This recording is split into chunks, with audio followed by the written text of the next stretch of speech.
Lily, welcome to the show. How can I help you today? Hi, thanks for having me. Yes, I'm just calling in because I've been having some problems at work with my boss, and I was hoping that you could offer some good advice on how to approach this situation with her. Okay, sounds good. What's going on? Well, for starters, I am somewhat new with the firm that I work with. I work in the human resources department of a national law firm, and I started off as a file clerk. I was very young, I was only 18 years old.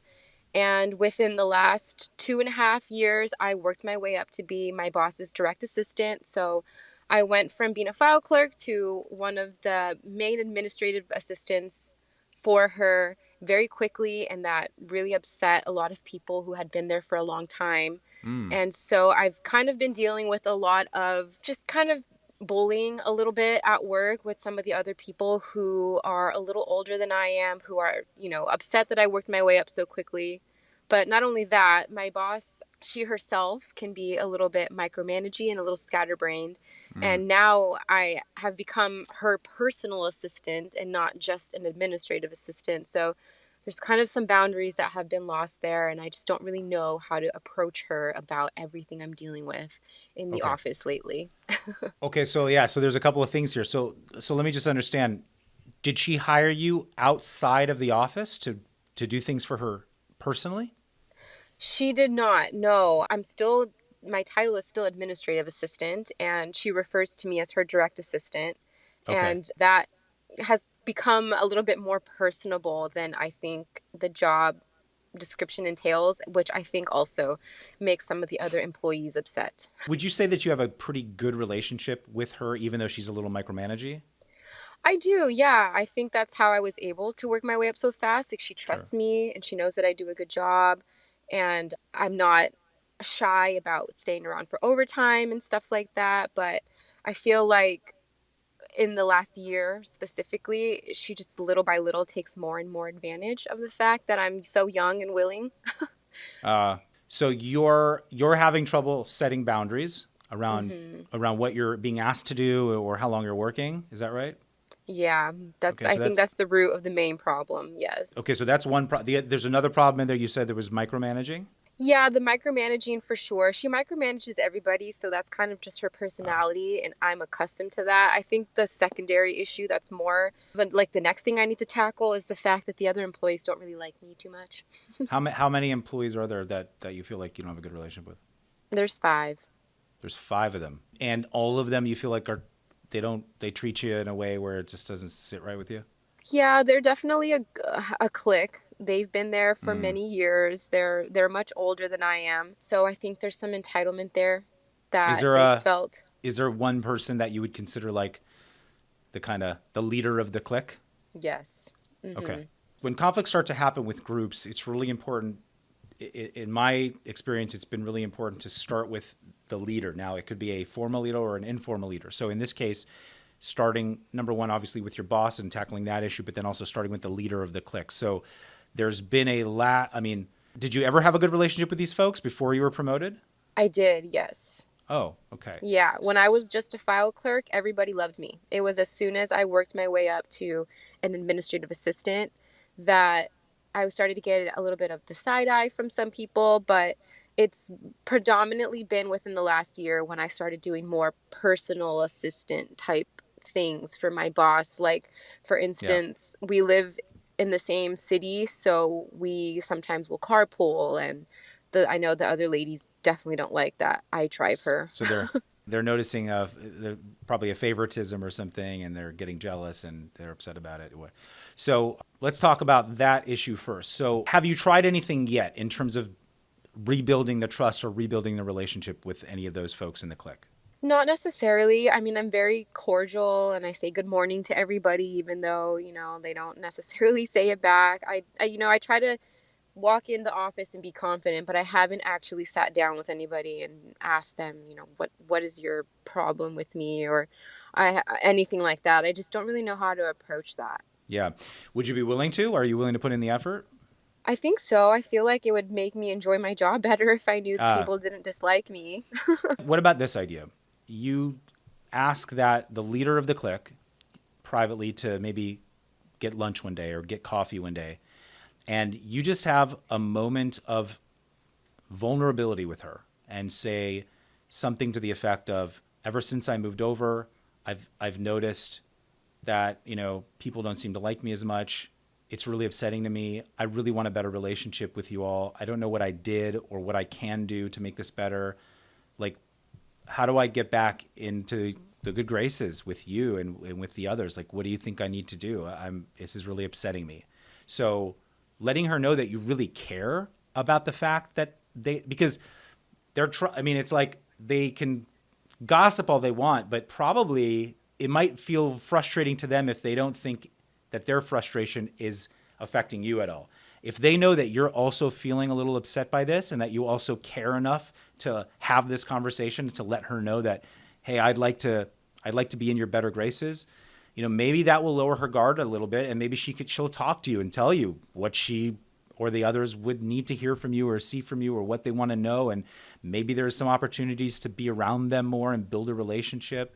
So I think having, at least as a starting point, having a personal moment of vulnerability and asking for some help, asking for some support from that person that leads the clique could be a good first start, could be helpful. Do you think you'd be open to doing that? I definitely would be, because I had good relationships with these people before. So I'm hopeful that we can get back to that. It's just been a very awkward last couple months. So I can Yeah. definitely try sitting down and talking with the leader of the group and seeing if Okay. she's willing to let her guard down a little bit. Yeah, just don't go in accusing her of something, telling her she did something wrong or bad. Don't do any of that. Just go in and tell her what you notice and what you're feeling and that it's upsetting you, and show her your vulnerability. Show her that you're not there to tell her what she's doing wrong or bad, but that you're just wanting some support from her. Okay. So that's the one. Now, on your boss side, if you're having some trouble setting some boundaries, are you willing to set some boundaries? Is it possible to set boundaries without her getting super upset? That I don't know, but I feel like it's in my personal best interest to set some boundaries, because I'm working like crazy. Yeah. And now I carpool her, and she, like I said, she can be a little scatterbrained. She has no sense of time management. So she'll take an 8-hour day and make it a 10-hour day. And when I carpool her, that becomes like a 12-hour day for me, because we do commute like an hour back and forth. And that's why we carpool. And so, yeah, it's a lot. And I guess where I have a hard time setting the boundary is that I am paid very well and I am very young. So I'm making very good money for how old I am. But yeah, I feel like just a lot of the work that we do could be done in a regular 8-hour day, but she just loses track of things, or she's just putting the wrong task as a priority. And as a result, I get stuck kind of picking up all the pieces.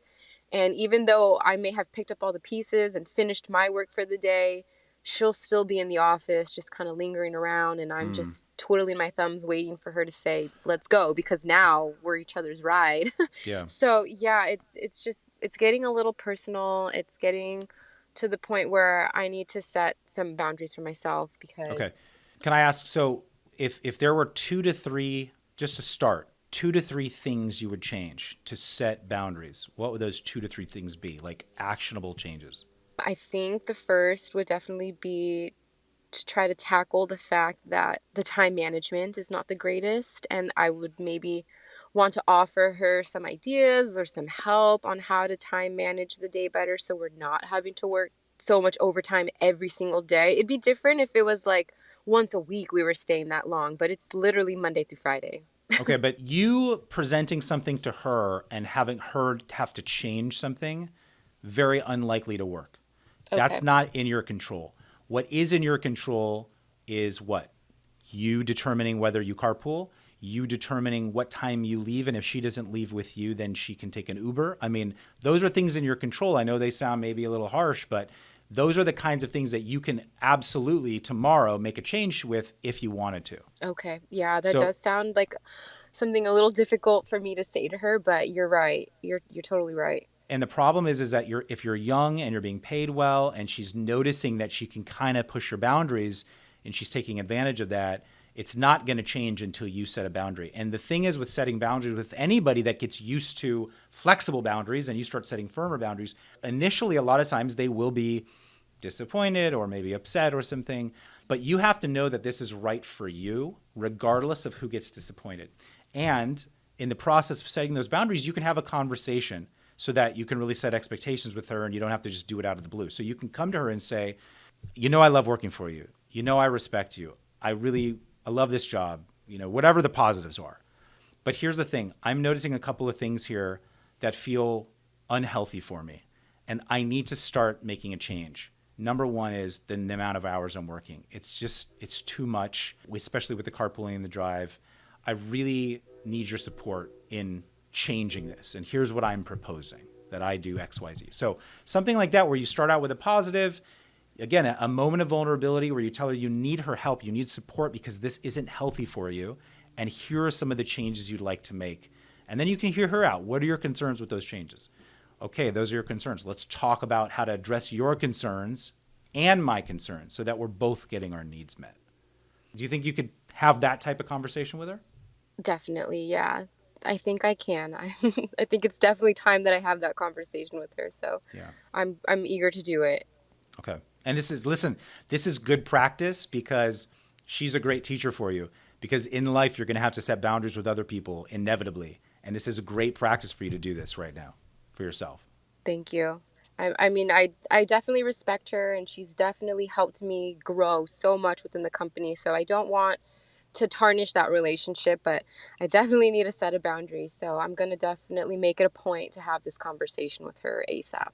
Okay, good. And tell her all that. Tell her that you respect her. Tell her that this is uncomfortable for you because you don't want to hurt the relationship at all because you really value it, but you do need to set boundaries. Like tell her all that. Be vulnerable with her, and then hopefully she will have a moment where she doesn't get defensive, but actually like sees you as someone coming to her for support, and then she can hopefully support you.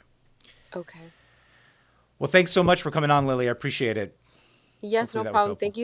Thank you so much for the advice. It was very helpful. Good. Well, thanks, Lily. Good luck. Thank you.